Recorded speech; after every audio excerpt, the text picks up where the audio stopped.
we've raised $62 million. I've got the only licensed treatment centers for victims of human trafficking in the country. What I mean when I say that, you probably get when I say licensed. What most people don't get is they take victims of human trafficking and they'll move them into a shelter with no requirement to not do drugs or alcohol and no ability to change their life. They're getting jobs at like Macy's or McDonald's. It's like, no. We got to do this different. Yeah. We got to get these girls off the street. We got to get them clean. Sometimes I make mistakes in my life. Life goes on and on and on and on and on. Yeah. Hey, I got wisdom from my papa. He ain't have a lot of money, but he taught me how to keep the perfect posture. So folding under pressure, that ain't something that I'm about to. Crabs in the barrel, I'm just trying to be a lobster. I hit my cousin, told him to call. It's been 12 years and I ain't heard from him at all. Had a little fallout over some money. Damn, ain't it funny how the smartest people be beefing like they some dummies? But I hope you doing swell now. Hope your family well now. Welcome to Primary Purpose. I'm your host, Pej. Today's episode is centered around the theme, breaking chains from our past. Our guest, Lauri Burns, has lived an unimaginable life of transformation. She has completely transformed her life to help so many people. She's experienced everything from homelessness to addiction to trafficking, as in sex trafficking. Our guest, Lauri Burns, has lived a life of unimaginable challenges and extraordinary transformation. From surviving child abuse, being in 18 different group homes, trafficking, homelessness, and addiction, this woman has completely turned it around and changed her life and helped so many others. Breaking chains defines Lauri's journey from breaking the chains of her past. Abuse, trafficking, addiction, to becoming a beacon of hope and transforming and helping so many people. By the age of 30, she had risen to become a Fortune 100 executive, and in 2007 founded the Teen Project, a nonprofit dedicated to rescuing and empowering vulnerable youth. Her work has raised over $70 million to fight human trafficking and provide a safe haven for exploited and throwaway kids. Lauri's story has been featured in People magazine, CNN, and more in her memoir, Punished for Purpose. She also mentioned that she was on the Steve Harvey Show, and her story is being adapted and being made into a major motion picture. Today, she's here to show how she turned her pain into a powerful mission to break the chains for others. Please join me in welcoming the incredible Lauri Burns to the show. Welcome, Lauri. Welcome to the show. Well, thanks for having me on. Well, it's about time. Yeah. I've been wanting to have you on here for a long time. I've always admired you for I've seen you over the many years that in our recovery community. Yeah. And I've heard your story at great lengths. Today we'll talk about some of that. You're a hero in my book, and you have a book. You have two books. We'll talk about that too. I have 4 books, but those are the 2 that are out in the world. We'll talk about that later. Yeah. It's actually called Punished for Purpose, and this podcast is called Primary Purpose. So there's a purpose in everything, Meant right? to be. That's right. Lauri, tell us about yourself. Well, okay, my life. So I grew up in an abusive home, Long Island, New York. Okay. And my dad was an alcoholic. He was physically and sexually abusive. He was physically abusive on me, sexually abusive on my older sister. And then I have a baby sister that just hid out. She saw what was going on, didn't want any part of it. Anyway, I grew up Jewish. So I went to Hebrew school and temple, but they speak Hebrew. So I had the understanding that God hated me as a child. That was my belief as a little girl was I had done something in a past life, like maybe I was a witch or something, and I had come back into this life to do time for whatever sins I had committed. Punishment. Yeah. Punished That's why for it's called purpose. Punished for Purpose, because later on in life you realize, oh my God, this is all the plan. This is wax on, wax off, Mr. Miyagi. I'm just, I'm learning. Anyway, so at some point I was the kid that was always in trouble because my dad beating on me, I was always angry and looking to, get control any way I could outside of the house. But at the age of around 13, 14, I was ready to turn my dad in. And he found out, hid his handgun, told the police I had it, and I was sentenced to a ward for the criminally insane.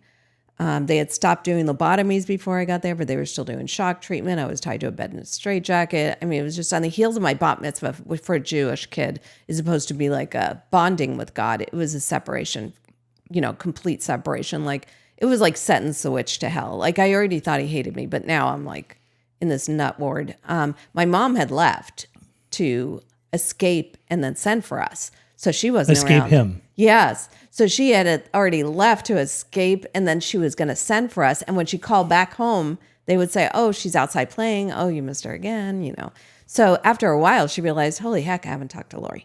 So she got me out, went to a group home in Stony Brook, New York. That was the first time I met kids like me, the first time I bonded to a human. Because before that, I only bonded to my dog. I had a pug. But I didn't trust humans at all on any level. So now I met these little hoodlum kids, and I was super happy to be there. In the group home? Yeah. At what age? 14. Okay. So they taught me to do better drugs. They taught me to steal better. Wait, they were doing drugs in the group home? Oh, yeah.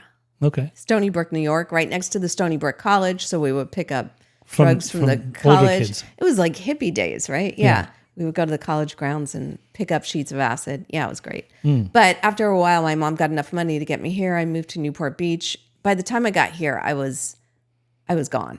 Mentally, emotionally gone, like unreachable. So I got arrested really quick for assault and battery, burglaries, possession. Here? How old were you then? 15? Yeah. And I mean, who were you staying with in Newport? Oh, I had a bunch of kids. We lived in a house. I don't even know whose house it was. There was a bunch of us kids. I was in my mom's house when I got here, but then I ran away a lot, So I stayed with a bunch of kids on 32nd Street. We had this party house. Oh, but believe me, I used to party down at 34. Yeah, so you know. Yeah, the Newport life, the jungle. Yeah, so the jungle. So by the age of 16, I'm in a group home. I'm going to continuation school. I meet a girl. I start shooting up Back Bay. I know. Yeah.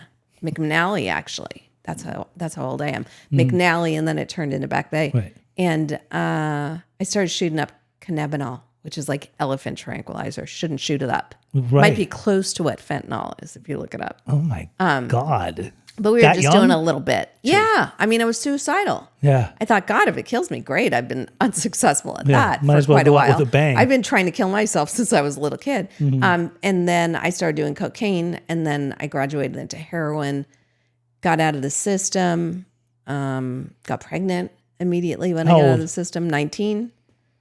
Had the baby at 19, got on welfare, ended up in a hotel on Harbor Boulevard. My older sister called me one night. We were all drug addicts. My older sister helped my dad hide the gun, so we weren't real close. Let's just say we weren't close. Right. Yeah, you do that. You set me up. You put me in a ward for the criminally insane. Our relationship is cut, right? But she knew I was desperate. I was on welfare. I had a kid, and she called me. She hung out with a lot of rich guys. I hung out with a lot of guys that spent time in prison and bikers, right? So she called me one night. She said, I had a friend. I was supposed to work for him tonight. Can't work for him. He said he'd take my sister. Will you go? I said, yeah. She said, he's got lots of money. He's really nice. I'm like, I'll go, because I heard money, right? Of course. So I went, and that night was interesting. She sent a taxi to come and get me at the hotel, the motel. Wait, let's not. Yeah, let's not give it credit. Motel, right? Yeah, it's a motel. Yeah, and I go to a house in Laguna Niguel, and it's Christmas time, as God would have it, because here we are around that time of the year, right? Yeah. It's Christmas time, and the house I'm about to go into. Oh no, let me back up a little. Okay. Sorry, scratch that. Go back. First night. That is not the first night. That's the next night. The first night, the cab picks me up, takes me to San Clemente Inn. You know the San Clemente Inn? Yes, I do. Used to be a guy named Ollie that owned the restaurant, but it was like walking into Scarface. You know that restaurant they hung out in? It was like that. So Ollie sits me down, has a glass of wine with me. I don't drink wine. I drink Jack Daniel's, Seagrams. You know what I mean? But I'm playing along. And he says, let's go in the kitchen. I'll grab you a lobster and maybe a filet mignon, and I'm going to give you the keys to my Mercedes. I didn't even have a car, right? Let me give you the keys to my Mercedes, and you go to the golf course, see these three men. They're friends of mine. They're doctors. They're nice. After you're done there, you come back to my house. We'll smoke some opium. We'll eat some food, and I'll send you home. Sounds like that old school, old country opium, because I'm Persian, so I understand. Yeah. So Yeah, funny story about Ollie, but that's another story for Yes. another day. But he was doing well at that point. Long story short, he ends up at the methadone clinic like 10 years later. But he was Scarface, he was running the show there. So I go to the golf course. These guys come in one by one. They talk to me about prostitution and AIDS. AIDS was just hitting the streets. That was the 80s, right? Yeah, late 80s. They didn't want to touch me. It was like a present from Ollie. So they said, don't tell Ollie we didn't do anything. Just say thank you. And then they gave me like $800. Well, $800, like 2 months worth of welfare checks, because I'm getting $200 every 2 weeks, right? Yeah. So I go home happy. I smoke the opium. I eat the lobster. I go home in the cab and I open the hotel room drawer and it's like a crossroads. It's like the Bible or the Yellow Pages. Like you're going to pray about it. You're going to go for it. So of course I go to the Yellow Pages and I'm looking for prostitution. It's not in there, but I find a call service. I call them. They're like, what do you look like? This is before technology. Fax us your picture from the hotel room, from the hotel office. And I fax a picture with my driver's license and they're like, we'll take you. We'll call you when we're ready. So the next thing you know, this is a story I was going to say. They call me. It's Christmas time. They say, we got a call for you in Laguna Niguel. I don't have a car. So I call my little sister over at mom's house. I'm like, get mom's car. Because my little sister likes drugs too. I say, I'm going to make some money tonight. I'm going to split it with you. If you can get the car, pick me up. So she picks me up at the hotel, takes me to Laguna Niguel. There's Christmas lights on everyone's house except for the one I'm about to walk into. So I said, Allie, if I don't come out of this house, you better call someone. Like, not mom, not the police, just someone I know. Like one of those guys that just got out of prison would be good, right? Right. So I go up to the door. The door's dark. Everything's dark. And I knock, and all of a sudden I hear a big whoosh, and it's some crazy-looking Albert Einstein hair guy in a wheelchair. And he's like, get in the house. And I'm like, oh, my God. And immediately I see everything's barren. There's not much furniture. There's Vietnam War stuff. So I register he has guns because my dad always had guns. Yes. Right? He set me up with his gun. And I was so unsexual and rigid that he threw me out. Like I failed prostitution. But he paid me. So the next day, another call came in. And before I knew it, I was heroin addicted. There wasn't enough calls. I end up out on Harbor Boulevard, working the streets. My mom takes my kid away. It's super dangerous for her. She's not out there with me, but she's in the hotel room with my friends, And I was out on the streets for many years. And I don't talk about it, but I put the stories in my book. I can't talk about most of them. They're just like crushing. But because it affects you dark. emotionally? Yes, super emotionally. Like I might not come out of it for a couple days. Yes. So I try and like just compartmentalize that. Okay. Right. But January 5th, 1987, I was picked up in a white car with two guys were in the car, and they jumped on the freeway. And at this point, I know getting on the freeway is bad. You're not supposed to get on the freeway. You're supposed to go in a hotel, motel, alley. Yeah. So I saw the guy driving and he looked crazy, like he was trying to get somewhere, probably methed out. The other guy was zoned out, and I tried to make them crash. I had been in enough bad circumstances, which I write about in the book, that I knew I had to get out or I was going to die. So I tried to grab the wheel and make them crash. And the guy on the right side saw me, knocked me out. And I woke up in a clearing in the woods, and they were armed and they wanted to kill me. They were going to kill me in the morning after beating me and raping me all night. But somewhere during the night, I started screaming that they should kill me now. I mean, screaming loud enough to scare them to leave me for dead on the Canyon Road. And the next thing I know, I'm being picked up by a Good Samaritan, and I've got nothing on but a bloody shirt, nothing else. And I'm fighting the guy to leave me alone because I think he's dangerous. And he started crying and begged for me to let him help me. So I did. And he took me to a hospital, and the next day I'm back on the boulevard, and I called my mom. She hung up on me, rightly so. I've done a lot of bad stuff to her. And then I called that trick in the wheelchair in the dark house because he'd been hunting me down on the streets because he knew the day he met me I was a child. Like I was innocent. Like I wasn't a prostitute. So he was trying to save me. So I called him and he said, Lauri, I'll take you wherever you want to go, but I'm not giving you a dime, right? So he picks me up and takes me to a detox where I spend a week. Then I spent 3 weeks at his house in his spare bedroom. After the detox. Yeah. Because there's no free beds, right? So I wait for a scholarship bed. I get one at a women's treatment center. He drives me there. Yeah. Yeah. And I was going to stay a month. I ended up staying a year. Yeah. Because I was safe for the first time probably ever. At his house? No, at the women's treatment center. Yeah. I stayed a year. My kid had to go in foster care. That was grueling. I almost left, almost relapsed. Why did your kid have to go to foster care? Because of CPS? My mom couldn't watch her anymore. It was like she was going to watch her for a short period of time. My mom's like working full time. She doesn't, Was it at Orangewood? We actually got to pick the foster mom. We did it privately. Oh, okay. Yeah, my mom and I, my mom said, I can't watch her. I got to put her in foster care. I was about to leave and relapse. So we talked through it. And she said, let's just get a foster mom that's willing to do it. We'll pick the right foster mom. Okay. And we did. And she said, I'll give her back to you if you get a year sober. So that was it. So you stayed in that program for a year? Yeah. And they actually had people, they provided that type of service for that long? Which kind of service? Like letting me stay there? Yes, like in a treatment center for that long. God, no. So the treatment center was like 30 days. Then I moved into the sober living next door. They told me I had to get a job. Like I had to be honest on my job application. I'm like, honest on my job application? Like what, prostitution? You want me to put that down? Yeah. And how my rates went down instead of up? No, that's not going to happen. So I lied and said I knew computer systems and I didn't, but I learned them real quick. And I started taking tests and I got my daughter back.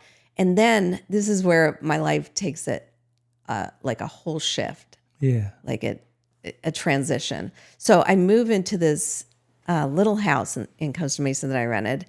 And I've got my daughter back. We've got heat coming through the vents. This never happened before. Yeah. Right? I never had heat because I never paid bills. Right? So I've got heat, I've got light, we've got food. And I started a meeting at my house for women that needed help that had children. And there was a men's group called Dog on the Roof I didn't like. So I named it Pussy on the Porch. We just, we did what we did. Girls showed up with their kids. My daughter would watch their kids. And so one night this girl shows up and she's got a trick dropped her off. And she says to everyone, I've got a kid. She's back at the crack house. She's 12. I can't get treatment. I can't get sober. Like, what am I going to do? Leave my kid? So I offer to watch her kid so she can go get sober. The trick drops the kid off the next day, drops the mom off at the treatment center. Bottom line, she dies. I got her kid. Oh my God. She's 12. I love this kid, right? So, but I'm like, I call social services. I'm like, here's a situation. I didn't know what to do because I called a rehab and they said she relapsed, right? So then I called social services because they told me to. And I did run down the whole thing and they're like, well, drop her off. I'm like, shoot, not out loud to myself. I'm like, I can't drop a kid off, right? So, because that's what they did to me. Yeah. So I call a bunch of friends on Pussy on the Porch on my list because we don't have cell phones yet. And someone says if you get guardianship, you can. So I get guardianship and I keep this kid, right? But when I went to social services before I got guardianship, I actually went to be a foster mom. I showed up there. This was a bad situation. They're like, Lauri, receiving stolen goods, prostitution. You can't be a foster mom. Come back when you got like 7 years clean and sober, right? So yeah, I had to get guardianship. I couldn't be a foster mom. So bottom line is 7 years later, kids are still coming in my life and my sister's abusing my nephew. So I can't watch my nephew get taken away. So I show up like slamming on the door, like, give me my nephew back. And the lady says, it's been 7 years since you were here. I just read the file. Are you sober? I'm like, yeah. She goes, we're going to waive your record. Next thing you know, the floodgates open. I have today, just to jump to the chase, I have 49 kids that I've raised in my home, and I have too many grandkids to count. My daughter that was 4 when I got clean and sober is, I think she's like 42 now. Yeah, she'll be 42 this year. And I've got 3 grandkids. She's got a great husband, so everything's great. But here's where it gets even more crazy. In the year 2005, I start waking up at 3 o'clock in the morning. I just did a TikTok on this 3 o'clock in the morning thing. You ever wake up 3 o'clock in the morning? I'm talking all the time. Oh shit! So, can you say oh shit on your podcast? Can totally I don't know. cuss. I don't give a shit. All right. Oh shit. Okay, so listen to this. I start waking up at 3 o'clock in the morning. At this point, I am the director of information technology at Northrop Grumman in LA, so I'm commuting probably 3 hours a day. Right. And I got to get my sleep. So I start waking up at 3 in the morning, and I'm going to meetings still, and I'm sharing. Look, if I forget what I'm talking about, just remind me because I'm really tired. And then some American Indian at one of the meetings says, if you're waking up at 3 in the morning, that's the witching hour. That's the spiritual hour. Any American Indian would know that. Lots of cultures know that. Buddhists know that. I think Jews even know that, right? I'm sure they do. Yeah, it's the time when the veil between our world and the other worlds is the thinnest. And if you're waking up at 3 o'clock in the morning, do you feel chills right now? If you're waking up at 3 o'clock in the morning, there's something you're supposed to do here. There was a purpose that you were born with. You've forgotten it. You need to remember it because your life is going to go by like that. Don't miss it, right? So I'm like freaked out, and I start dropping notes to George. So my God, because I was scared God hated me. They told me in rehab I could believe in anything. So I prayed to Lauri Burns because he was in a movie about God. He was a cool dude. He drank, he smoked. So Love I'm praying to Lauri George. Burns. Yeah, he's funny, he's chill. So I'm praying to George. I start dropping notes to George, which is the name of my newest book, Notes to George, the Whisper. Oh, Because I start to hear God yeah. in my head. It's very strange. And instructions, right? But anyway, I start dropping notes to George and saying, why are you waking me up? I need to sleep. You need to let me know. And then all this stuff starts happening. I get invited. I told him I will say yes to anything that comes to me during this time because that's the only way I'm going to find out Yeah. which things are brought to me by you.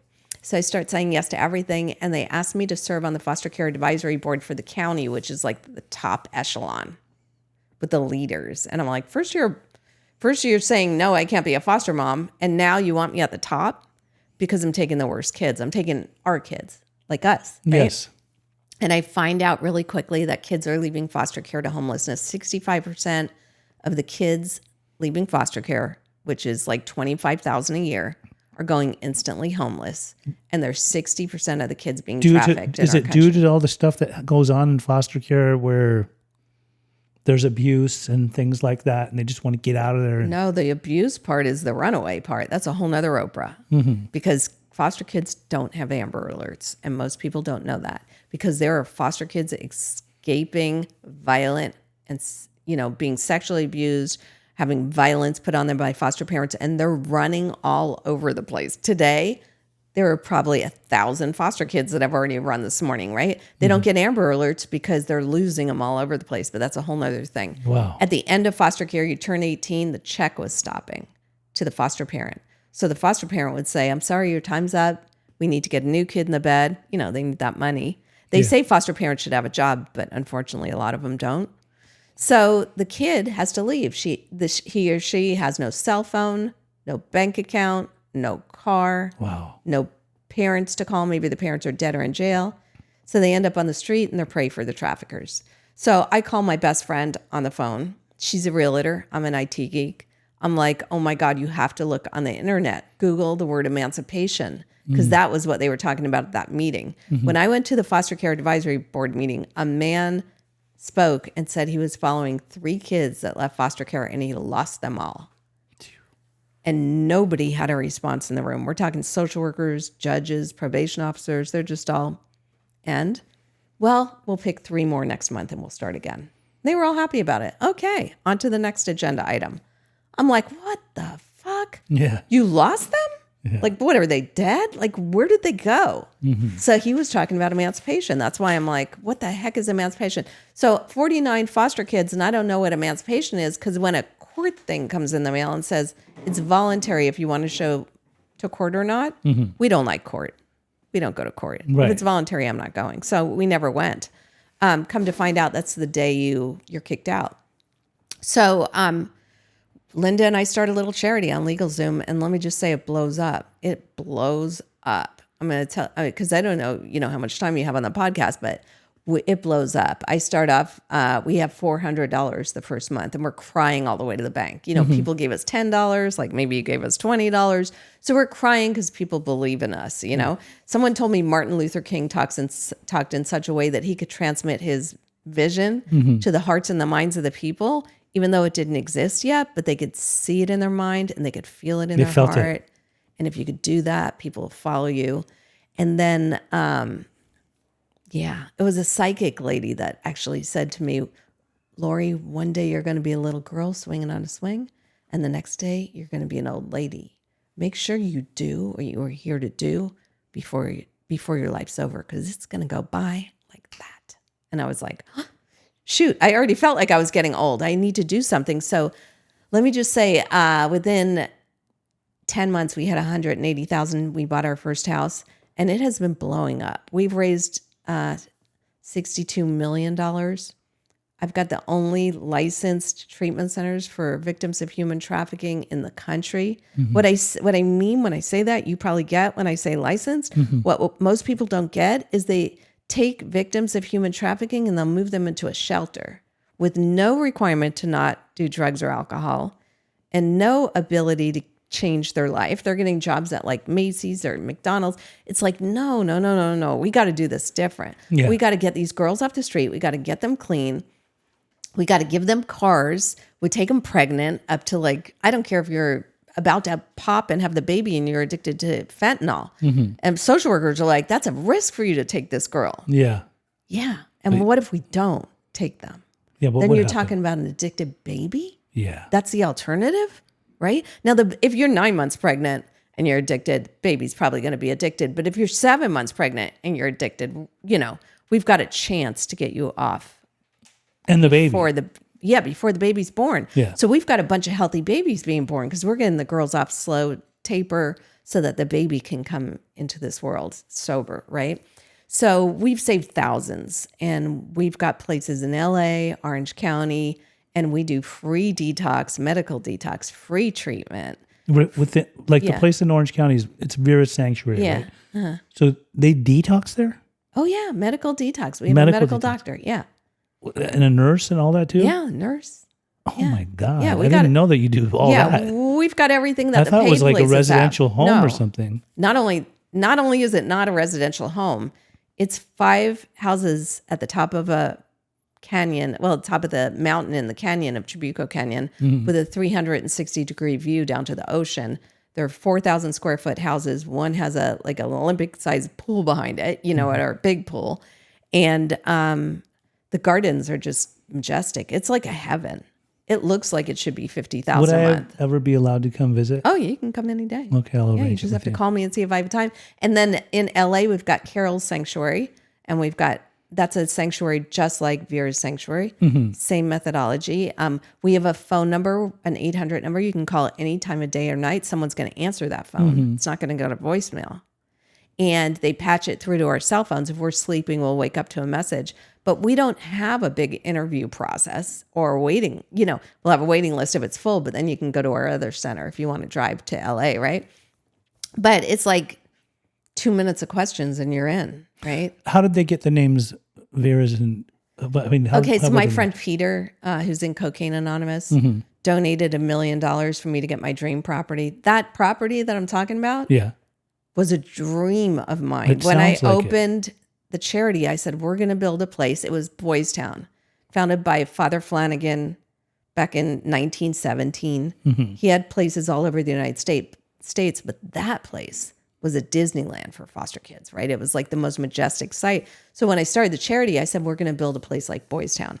And when I got Hep C in 2005 and they told me I could die because they didn't have the right treatment like they do today, Right. I wrote a letter to my family and I said, if I'm going to live or die, and this might be my last chance on earth, even though I think I'm going to live, I'm going to learn how to build a boys' town during the year I can't work. So that's how obsessed I was with that property. So let me just say, by the time I got the Boys Town property, 27 charities were bidding on it, and I was the smallest.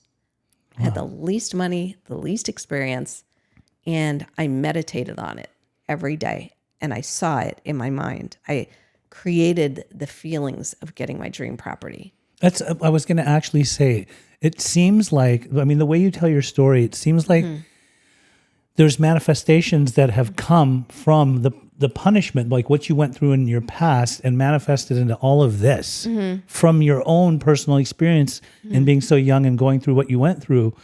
But you obviously made efforts. You got into action. You definitely made this stuff happen. It's not, God puts people in our path, like your friend that donated the $1 million, but through meditation. Right.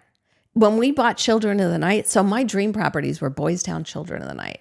Children of the Night was in LA saving sex trafficked children, the only one for free all day, children. Okay. And I knew the owner, so I trained there. They both went for sale at the same time. So focus on my dream property, which is really the Boys Town. The other one's an old historical post office. It's just a building, but this place, right? So I get Boys Town And before I know it, Children in the Night sells. So I forget about it, right? Fast forward like 5 years later, I get an email from a realtor. You might be interested in this building. I open it. It's Children in the Night. It resold. He doesn't know what it is. It just looks like a building. And I open it up. I call my chief operating officer. I'm like, because we have 100 employees now. We have blown up. Most of them girls that we save from trafficking. We put them through school to be whatever they want to be. And most of them want to be KDAX. We pay all the way for their all schooling. Oh, yeah. So these nonprofit organizations that you've built and created and everything is producing and helping people become educated to be able to work in a treatment setting. Well, wherever they want to work. We've had X-ray techs, ultrasound techs, automobile Any mechanics. type of vocational. Yeah, most of them just want to give back and they want to be at the door when the new girls come in. But yeah, we pay cash for their school. And these are all kids that went through, or all people that were affected or had drug addiction, sex trafficking, all of that. Or, I always say, if you've been molested by your uncle or your dad or held hostage by your boyfriend and stuck in a cage, I'm not going to say you haven't been trafficked. I'm not going to take you. If you've been in extreme sexual trauma, we're taking you. But we specialize in sex trafficking and sexual trauma, right? But we give cars, right? But once in a while, I'll get all the girls outside and I'll say someone did really good and I'll give her a little box. And she'll go, what is this? Like a little bit of jewelry. She'll open it up. There's a key. And then we're pulling up the hill with a car with a ribbon on it. So we give them cars, we give them school, we give them everything I got, right? So I got a grant for computer school at some point. And people help me. I had angels in my path all the time. But let me tell you something you just said that triggered something I thought about. Say it. You said you manifest things, okay? This is the reason I wrote the book. Because if you read Finished for Purpose, you're going to find the mastering technology in there that I used to create everything. And it was way back in the day, right? So we're talking 80s, right? Maintain the belief you can do it. Add something to it every day. See your vision like it exists now. Talk to people about it everywhere you go. Eliminate the negative relationships from people that say you can't do it and build on relationships of successful people that say you can do it. I'm taking mental notes. Go on. Yeah. No, well, it's in the book. You can just highlight it, right? Yeah. So I start mastering my dreams. Anything I want to create, I do that, maintain, add, see, talk, eliminate, build, right?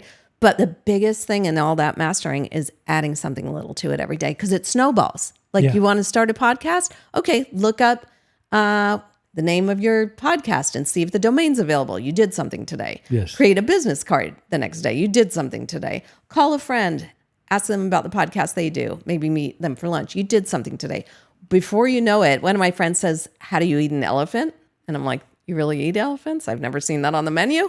She's like, no, how do you eat something really big? One little bite at a time. Like, so you just do a little adding every day, right? So that's my first book. My second book, Notes to George, is direct instructions on listening to all we call it the committee in your head. Yes. And voting the guys off. Sometimes we call it the itty bitty shitty committee. Okay.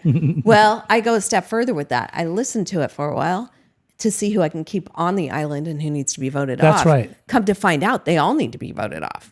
There is nothing good going on there. Once in a while, I'll get a trickling thought from my therapist or sponsor, but it's once in a while, right? Yeah. So I tell God that I'm going to ignore everything my head is saying, and I'm going to say yes. And in that, I tell him, bring me everything you wanted me to do in this lifetime. And you would not believe my second book that'll be out by the time this podcast is released. Yes. Like someone calls me and goes, there's kids all over Venice Beach. They're sleeping all over the beach. Most of them are from foster care. You need to come to Venice Beach. In my head, in italics, in the book, Venice Beach, really, I already work in LA. The weekends are my only time off. I have 4 foster kids in my house. I'm not driving to Venice Beach on the weekend. You got to be kidding. Is there no one in Venice Beach that can help people? Why are you calling me? I'm just one little girl. I live in Orange County. Do you not know where Orange County? This is everything in my head. But what's in my head is like Carrie at the prom. What comes out of my mouth is Marsha Brady. Sure, I'd love to show up to Venice Beach. I'll be there as soon as you need me. You want to meet tomorrow? Even though there's this haunting thing in my head saying, no, don't do it. Right. Okay, my whole book is no, don't do it. And I say yes. And you would not fucking believe what happens. You just wouldn't. By ignoring all of your committee. And then you go. Yeah. You just go. Yeah. Wow. Yeah. I mean, we could go on forever like this. I really enjoy like hearing you speak. Really, it's inspiring beyond. You inspired me when I was a newcomer. I heard your story and I was like, wow. Like, don't stop, keep going. And then I realized like, and here's the thing. I grew up in Orange County for a while and I was in LA a lot, but like I used to be fascinated in my late teens with what goes on Harbor Boulevard. So when I thought you were going to say fascinated with prostitutes, but no, you can't say no, that. I was fascinated with the fact that I would go there. Yeah. Listen, I was on drugs. Yeah, no, I get it. So it's I used to funny. I used to park my car for a while and watch the way that the pimps would post up and then see the activity and see the different various people that would come into parking lots and someone would get in their car and then go. And I thought, oh, I know what's going on here. Yeah. And not just that, like there was prostitution up and down Harbor, all the way from Disneyland down into Newport Beach for a long time. You know, my areas. Yeah. Exactly. Yeah. I mean, so. And beach. But then over the years too, becoming a person that was not just a drug user, but a drug seller, I started to affiliate with people that were pimps and then I used to watch the way that they would bring them into our dwellings, wherever we were hanging out using, and the abuse, the style of living. Why I would often think to myself too, because I would frequent a lot of strip clubs and things like that. But I would often think these are very each one of these people carries a story. Yeah. And for someone to allow somebody else to just humiliate them or hurt them or beat them or some guy does a podcast on it. I saw, where the prostitute tells her. Are you talking about Soft White Underbelly? I don't know, but it's super sad. Yeah. Like I can't even watch it. But it's like I saw the movie Monster and I couldn't talk for like 3 weeks. I can't. Yeah. Like my girls, it's mostly talking about what are we going to be? Because you can be anything. Yes. I know the story is hard, but let's create where you're going to be in life. Because one man said to me, if you put a bunch of fleas in a jar, they'll jump up and down, hit their head on the top of the jar. Yeah. Little bugs. And if you let them out, they'll always jump short for fear of hitting their heads. And he said, Lauri, everything's available to you. So that's what I tell my girls. Everything's available. Everything. Yeah. Some people say sky's the limit. Sometimes it's beyond the sky. It's beyond the sky. That's right. And in my new book, Notes to George the Whisperer, it's called The Whisper because I start hearing the voice of, I don't know if it's God, I don't know if it's spirits on the other side, but I start following what the voice says. And it is a little bit haunting, but I'm getting instructions and I'm following it. From one of the instructions, a psychic told me, I literally found a girl that killed a foster kid, was made to kill a foster kid as a child, made to kill one of the other kids. And it happened because a spirit entered my car and told me to pull into a parking lot in LA and where I don't know anything. Anyway, long story short, I find this kid, I take her in, then I find out she was made to kill another kid. The adoptive mom is doing 25 to life. So I go to the psychic and I'm like, who the heck entered my car and told me to go to this parking lot? Was it God? Was it an angel? Do I have angels around me? She said, no, it wasn't God or an angel. It was a little girl, 4 years old, dark skin, long hair. She was the girl that was murdered in that foster home. Oh my God. I didn't know what she looked like because they don't give the identity. But I'm telling you, some weird crap turned on when I started listening and saying I would be here to say yes no matter what. Wow, I love it. But that's not the end of it. We created an app. It'll release soon on the App Store and Google Play for people to get an immediate reservation in a rehab, right? And then, strangely enough, I just got an invite to be the plenary speaker for SAMHSA on foster youth. What's going wrong in Baltimore. So that's like all of the policymakers. And I'm going to make it really clear that foster kids should have Amber Alerts. Oh, because they haven't had them. No, and that's why they're not cool. And the trafficking isn't happening on Harbor Boulevard and Beach Boulevard anymore. It's happening online.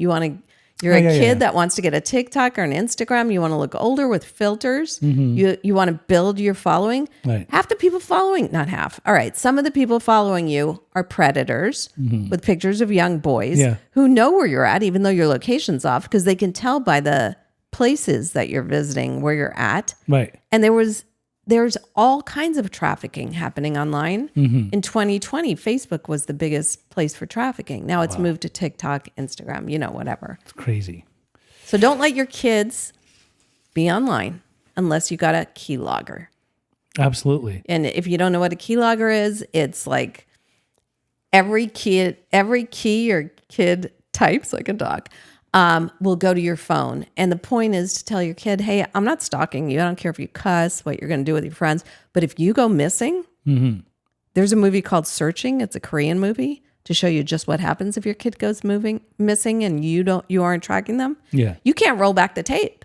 It's like, who was my kid talking to? I don't have her device anymore. But so if you've got a keylogger, you can go back into it, log in, and see what happened right before they left. And a lot of parents say, I've said this on the news, and a lot of parents say, hey, I don't want my kid to think I don't trust them. It's like, no, you got to have a conversation with your kid. It's not that you don't trust them. You don't trust the guys that are following them. Yeah, there are bad people out there. Those are the people you don't trust. And you got to make a promise. I'll never intervene on your texts or anything. But if you go missing, I'm coming for you. That way you still have their trust. Yeah, you're protecting them. Absolutely. Make a vow. Let's get to some questions. Questions that I'd like to ask you. So one of them is, what was the moment that made you realize you could break free from your past and create a different life? The moment. I think it was, I had like 5 foster kids in my house. And I think it was, it was the night. I was in my bedroom sleeping. I was working at Northrop at the time. And I heard like moaning out in the hallway. And the house was dark. So I went into the hallway and I see one of my newest kids who I just picked up in the bathroom, banging her head on the wall, crying because she's having flashbacks of the men that molested her. And in that moment, I go into the bathroom and I know not to flick on the light. I know not to touch her. And I know not to go like say anything too loud. And I just kneel by her quietly. Because in that moment with that little girl, I'm 12 and I'm back at my home in New York. And I remember the moment and I know what to do and I know not what to do, right? And then all the other little girls come out and they all knew. Wow. And we were just wrapping ourselves around her in safety. And then all of a sudden she just started sobbing and shaking. And she just reached out and hugged us. And then we all went downstairs and smoked cigarettes because I'm not your typical foster mom. Like, I usually don't let the kids smoke in front of me. I'll be like, don't do it around me. But on this night, I was like, who's got a cigarette? Yeah, go ahead. Yeah, let's smoke. But after I smoked a cigarette with the kids in the garage, I walked outside and I talked to God and I made amends to God because I hated God, because I cussed at God, because I thought he hated me. But I realized in that moment, oh my God, you were not punishing me. You were preparing me because now I know what to do. And if I had not gone through everything I've been through, I wouldn't have known. You were blessing me. Wow. And I'm sorry. I'm sorry. Please forgive me and let me do everything you wanted me to do. That was the moment. Powerful. Yeah. Well, how did you go from being labeled unsuitable for a family setting to becoming a mother figure to so many vulnerable kids? Yeah, you tell me, huh? Is it odd or is it God, right? So I still was unsuitable and I applied to be a foster mom because they said absolutely not. They didn't believe in you But yet. what happened was I was taking the runners, the cutters, the drug addicts, the prostitutes, the ones that had been in 15 placements. And then their social worker comes to visit and they're like, oh, I love it here. Yeah, it's great. I'm staying. What, you're not running? No. So that's what happened. They just started realizing, oh my God, she's got some kind of mojo. And then we need to learn what she's doing because the kids are still running. So they invite me onto the board. And that's where it all launched. Yeah. So good. What's the most powerful lesson you've learned from the young women you've helped rescue? And is it only women? No, well, men that identify as women, I should say, or transgender or, yeah. So what's the most powerful lesson you've learned from these young people? What's the most powerful? I don't know if I've learned it from them. It's a combo of learning that from them and from my experience. I was going to say from the experience, huh? What people do sometimes is when, like, I'll see like a volunteer or someone do it, or someone that's not been in our life that's a staff member, like maybe KDAC that just did it became a kid act because they wanted to, but they really don't know. Oh my God, honey, I'm so sorry for everything you went. I mean, that kind of thing is just like, oh shoot. First of all, now you're alienating me because now I feel like some kind of a petri dish to you, you know, like a specimen. Like, please back off. And we don't like a lot of touchy-feely stuff. Yeah. We don't want you getting all mushy on us. Like, be chill about it. You know, be chill about what happened. And it happened. And what I tell my girls and what I've learned about this is they talk about the cycle of abuse. It's just a term, right? Right.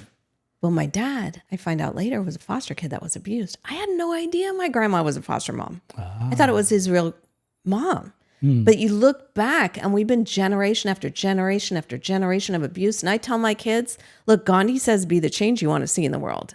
So either you're going to be a stand for grace and forgiveness and look back and forgive everybody and start a new way in this generation of your family, right? Or your kid's going to do it or their kid's going to do it. But you got a choice. Do you want to stop it or do you want to keep on going? Because what happened to you happened to your dad, happened to his mom, happened to her dad. It's generational. It's like we've got the power to change everything right here, right now. So that's the thing I guess I've learned, that we're all just one person that could change everything. For like a rock hitting a still lake, like everything changes going forward. Just a ripple effect. Totally. If you could go back and talk to your 16-year-old self, what would you tell her? Holy shit. My 16-year-old self was pretty angry and not listening to anyone. So, first of all, I'd probably tell her not to get that flaming skull head on your back because you think you're going to be dead at 21 because you're actually going to live and be an old lady at the gym with a skull head on your back, right? You're going to live. You don't have to do this. This is what my life was like. So they know in the morgue that I had a hard time. So don't have to get that tattoo. Yeah. Things are going to work out. And the second thing is you're not the piece of shit your dad said you were. You're actually more of a parent to your dad, and you will be a parent to your dad. Everything's going to change, and you're going to see that you're on a path for the better, not the worst. And just because you were born on Friday the 13th doesn't mean you're cursed. How does someone turn unimaginable pain into a mission to save others? Well, that's the whole point, right? The reason we go through pain, whether it's your kid died, you know what I mean? I've went through that too. went through a lot of hard times, but whether it's your kid died or your wife died of cancer, we all go through something so that we can save others with the thing we went through. It's people that are sitting home depressed on the couch going, why me, why me, why me, that I believe are going to live again. I believe in reincarnation. We're going to keep on doing this thing until we get it right, right? So what we went through was for a purpose. Now we're supposed to pick that up. If your kid died of cancer, go to what is the Center of Hope or the Hospital of Hope? I can't remember the name of the hospital. City of Hope. City of Hope. Go to the City of Hope. I had cancer, by the way, but I didn't go so there. you know what I mean. Yeah. Like, be with those children. Give them everything that you thought, because when someone dies, like I've had 2 of my children die, 2 of my foster children, so much goes through your head. Like, I should have done this. I should have said this. I should have. I wish I could have. All the coulda, shoulda, wouldas. Oh my God. There are kids that are alone with cancer that need you right now. So take the thing that you went through and start using it. And what you're going to find out is you were so bummed about everything that happened to you before. It's a promise that's come true. You're actually going to be grateful for what happened to you when you start using it. Because when you're sitting with someone and you see the healing occur, you're like, oh my God, thank you. Thank you for putting me here, right now with this person. But you realize then, wait, I couldn't have been right here, right now with this person if that thing hadn't happened. So that needed to happen. Yeah, it needed to happen. So what does it take to disrupt something as massive as human trafficking in the U.S.? Well, I have a whole disruption plan, right? So you've got to change laws. You've got Megan's Law, right? Do you know what Megan's Law is? Yes, It shows the predators around here. Yes, believe me. Because I have recovery homes, yeah. Now I have to like screen people. Yeah. Because unfortunately, Oh, yeah. This just some came situations, up. Someone was looking for treatment who had been in trouble for molesting a kid, and he couldn't find anything because everyone's asking that question now, which is good, right? Yeah. But I can't have someone in my house that has done that because we've got to use the Megan's Law route.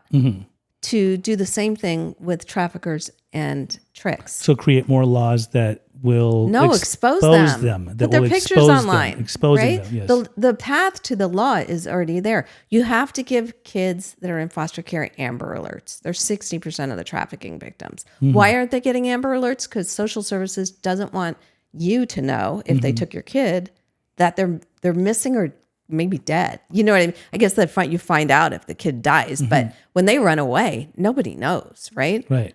It's a secret. They're missing a lot of kids right now. A lot of. So are you getting in kids. front of lobbyists and people that The can make these? SAMHSA thing Yeah, that I thing. just got Is that from- came straight from George.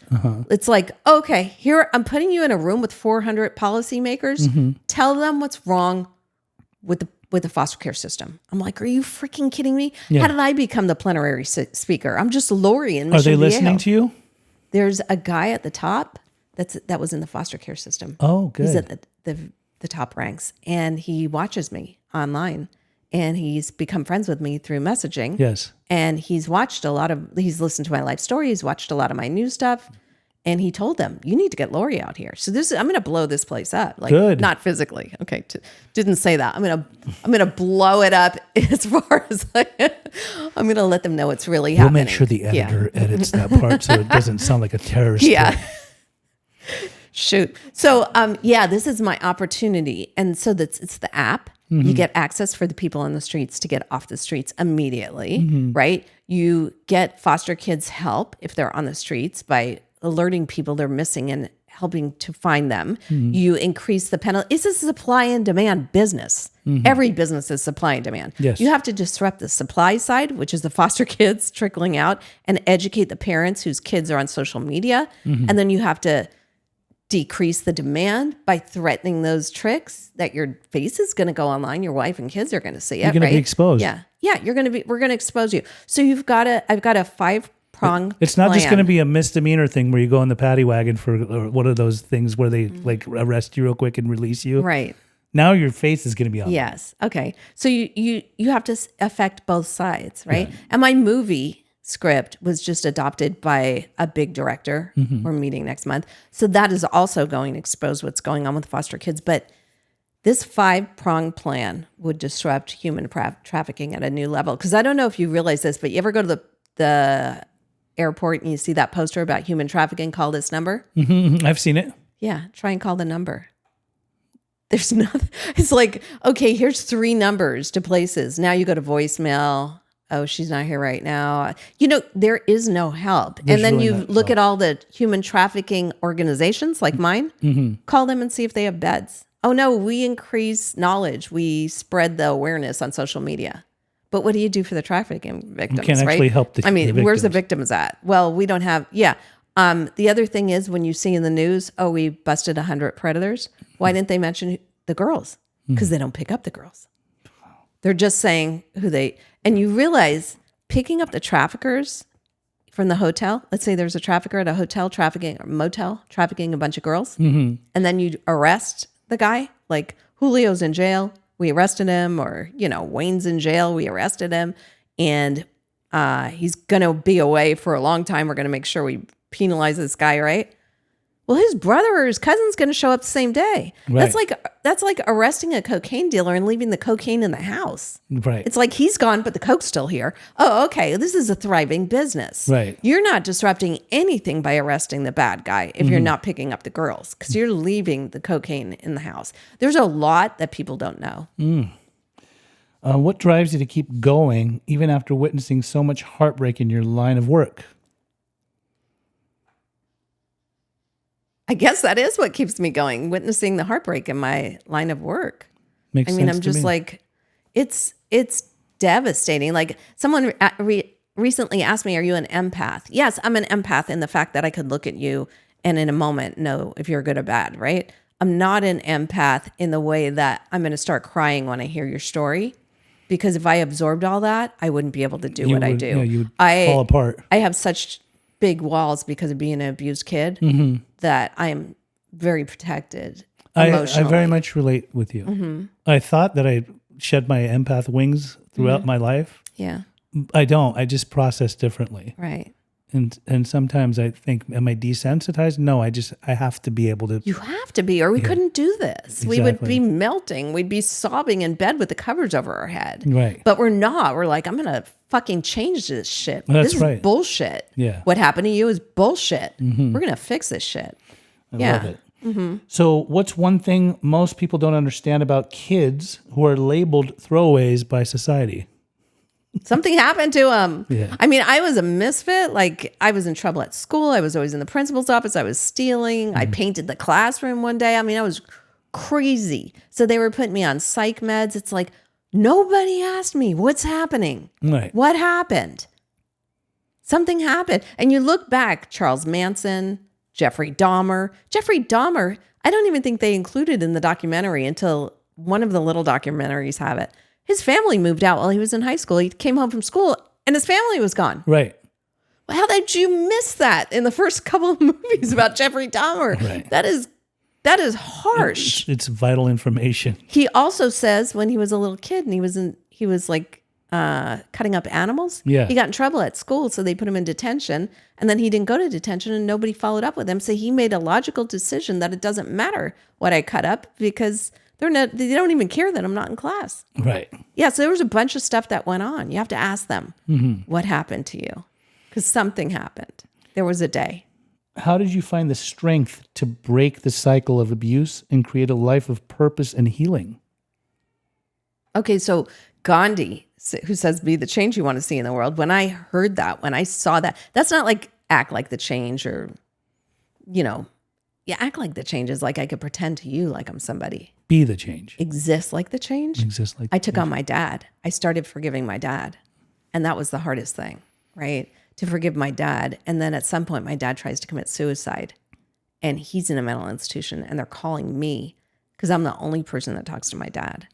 And the doctor tells me I can't release him. He's a danger to himself and others unless you take him. So this is like that story, even though I'm a Jew, that Joseph story in the Bible, because it's in my thing, but I don't read Hebrew.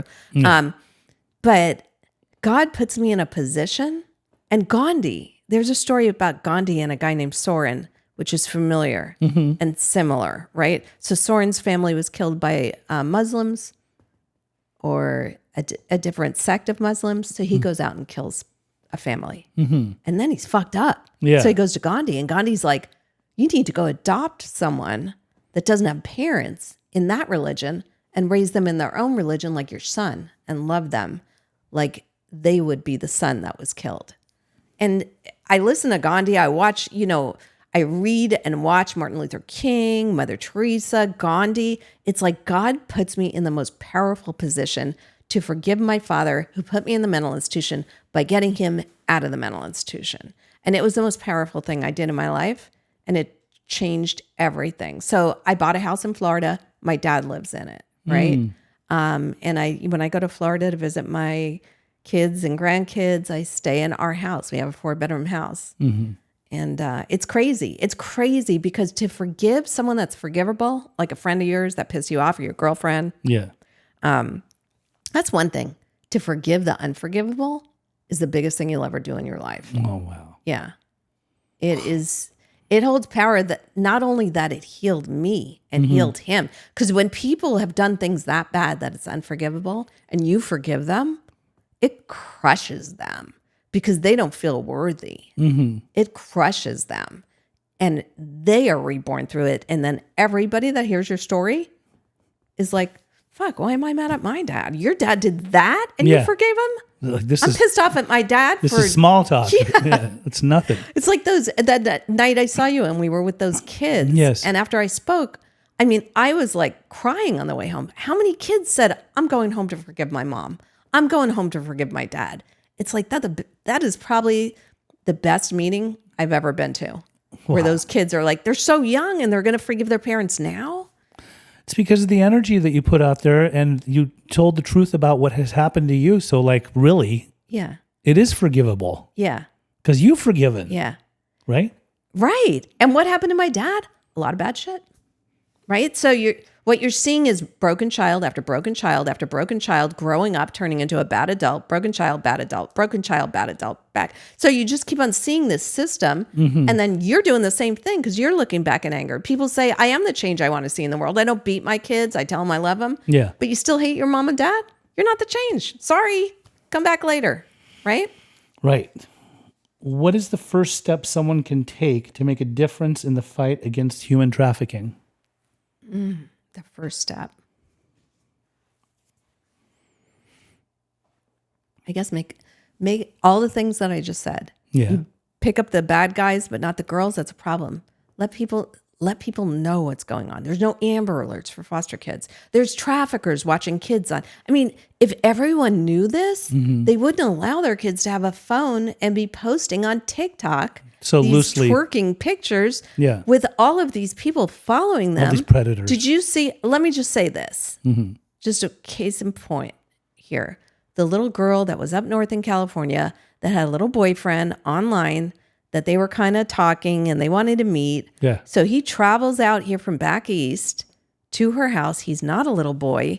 He's a retired police officer. Maybe he was fired. I don't know what happened as a police officer. He's an old man. He gets to the house. The family's home. He kills everyone in her family to get to her. And then he drags her out to the car. A neighbor sees him taking her, calls the cops. So the cops come and they save her from this guy. But her family's dead.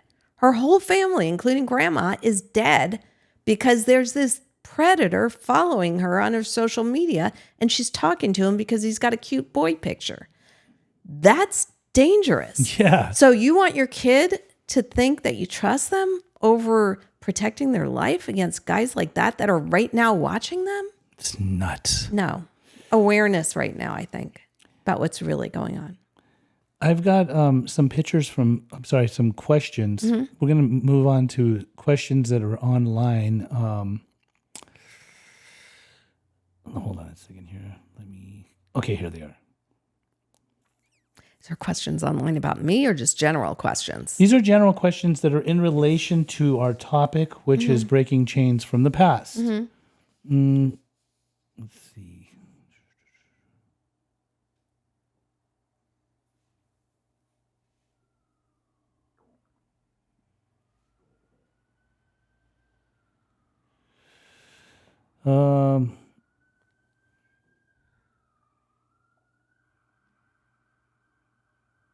So some of the people that sometimes are asking us questions, like we'll basically tell them, we're going to have a guest on, and here's our topic, and would you like to ask questions that we could actually preview?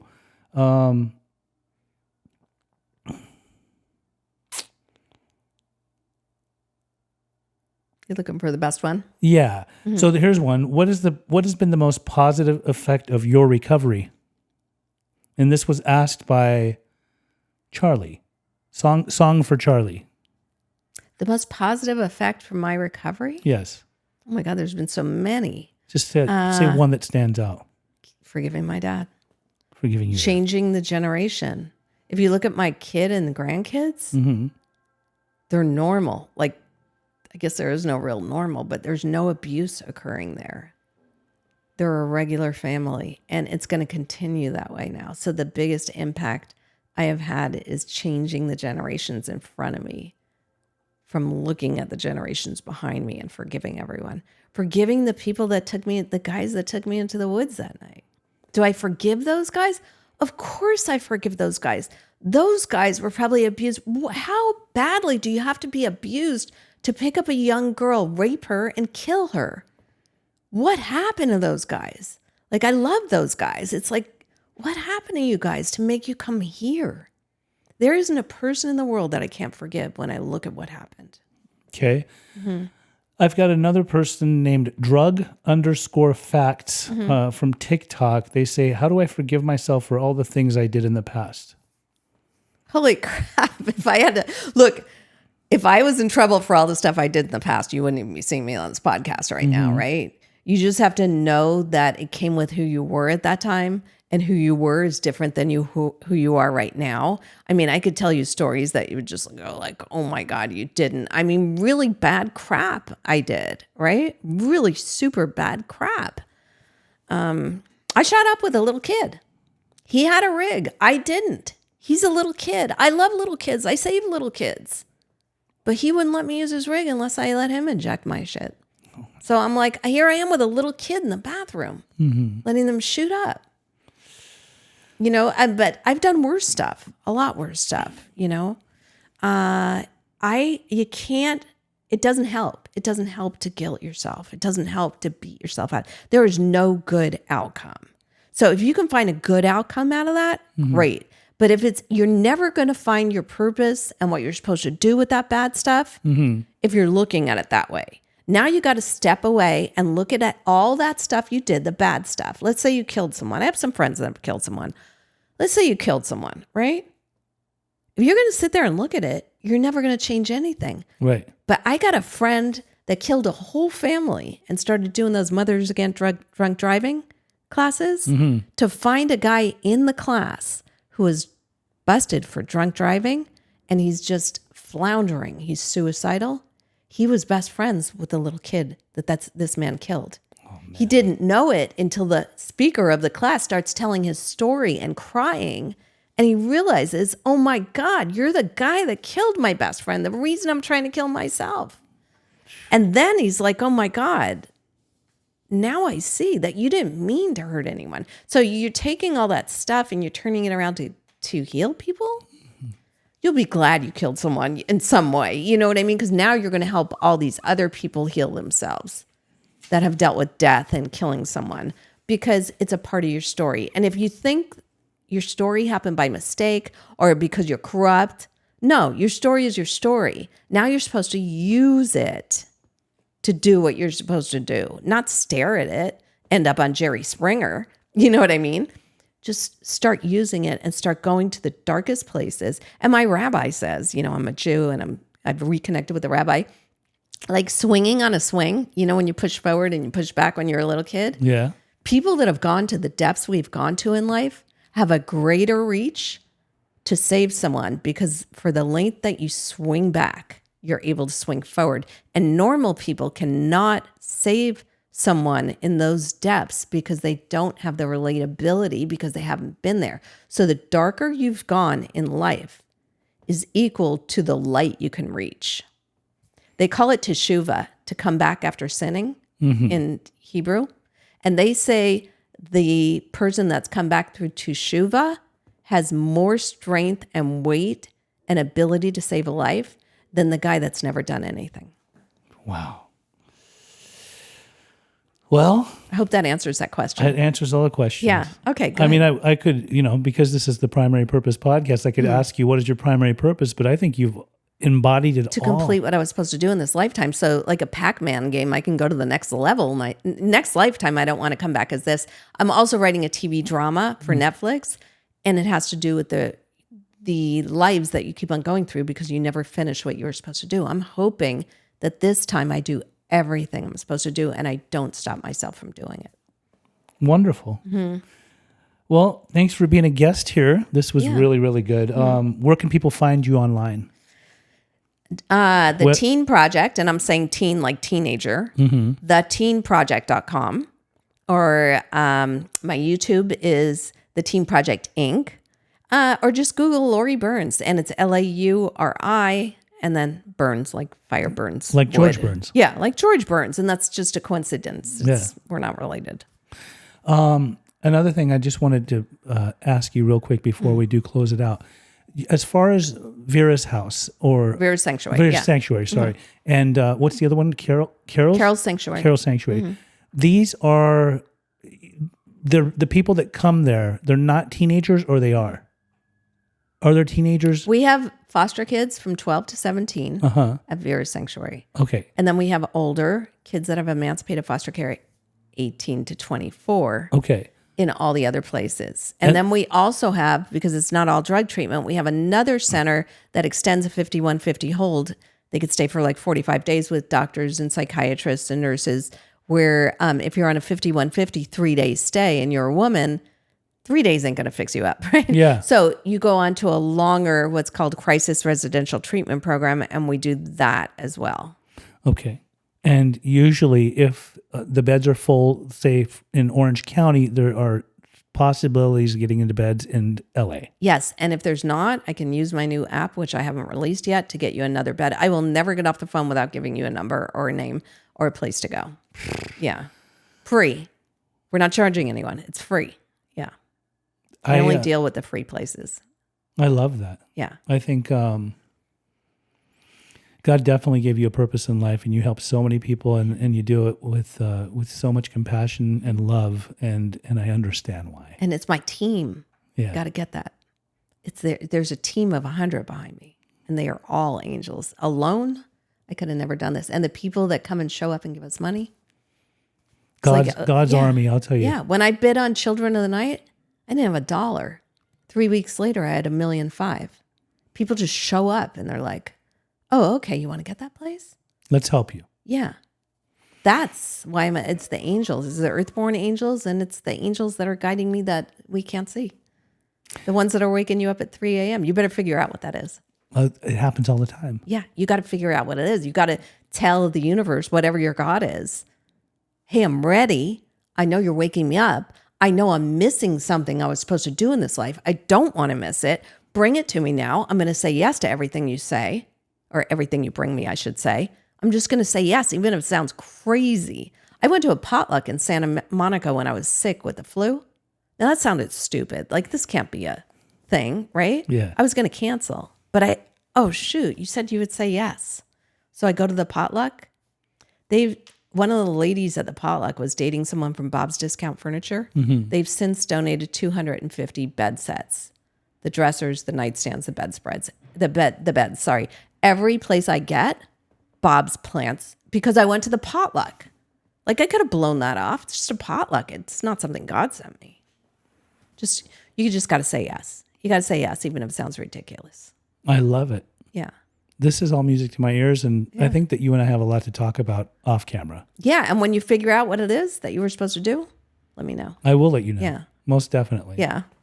I'm glad we're friends. Yeah, me too. This is great. Thank you for coming on the show. Yeah. You're really, truly an amazing human being in so many different ways. Such a good soul. Yeah. Thank you. Well, okay. Okay. Thanks. All right. Wow. I mean, I can't even describe how much I got out of having Lauri on the show. She's just an amazing human being. Captures my heart every single time. Hearing her here and open up even more in this type of a setting just inspired me more. As I was listening, I was holding on to every word. I love when I hear this woman talk. I just love what she represents, how many people that she helps. I got to say, I mean, when you hear such a transformative experience and story within a certain human being, just one human being, it just goes to show that anybody that could be addicted, anybody that could be caught up in any kind of trafficking can break away from those chains and actually become the best versions of themselves. Just hearing the way that she was saying how many people she helps and how many people go on to do great things in their lives. So we are not to be defined by our past. We can definitely turn it around. We don't have to be punished from our past and live that way until the day that we die. We actually get to become somebody completely different, somebody that can transform. I believe that we all have the ability to rise above and become amazing human beings and not be stuck. As she said, we are not pieces of shit just because we were told that. I never really like to believe that we are broken or that we are pieces of shit. I do believe that there are certain things that have to happen to us in our lives to be able to experience them so that we can overcome them and then go on to help other people. I think at the end of the day, that's what it's all about. And that's exactly what Lauri does. I really enjoyed having her on the podcast. I've wanted her on here for such a long time, and I've heard her story in various 12-step meetings, but to have her come here and just open up and be so raw and so real and talk about it, it should inspire everybody that is listening to this. And just know, if you're caught up in anything that is related to trafficking, please reach out to us. Let us know. I'll put my number. I'll talk about my number in a second, how you can get a hold of me, how you can get a hold of Lauri. And if you ever need Lauri's services, I'll make sure that I put you right in direct contact with her herself. Now, if you happen to like this Primary Purpose podcast, if you are following us on YouTube, please subscribe. Please share it with other people. Please comment in the comment section. We love to hear from you. I am myself also an interventionist. I'm a recovery coach, helping people with addiction, with alcoholism, with mental health. You can always reach out to me at 310-596-9356. That is my personal number. I do try to get to all of my calls or texts. If I don't answer your call, please do text me. Let me know how you found me, and I would love to be able to be in touch with you. Also, we do love to take questions for various topics that we have on our podcast from our listeners, whether you're on TikTok or you're on YouTube or you are on Facebook or on Instagram following me. Please always ask questions in relation to the topic, and we would love to be able to preview your questions based off of your username. For our next episodes, I will definitely put the word out there. I'll make some videos and tell you what the topic is going to be with our next guest, and then you can come and write your questions in the comments section. Until we meet again, much love to you from me, Pej, and Primary Purpose.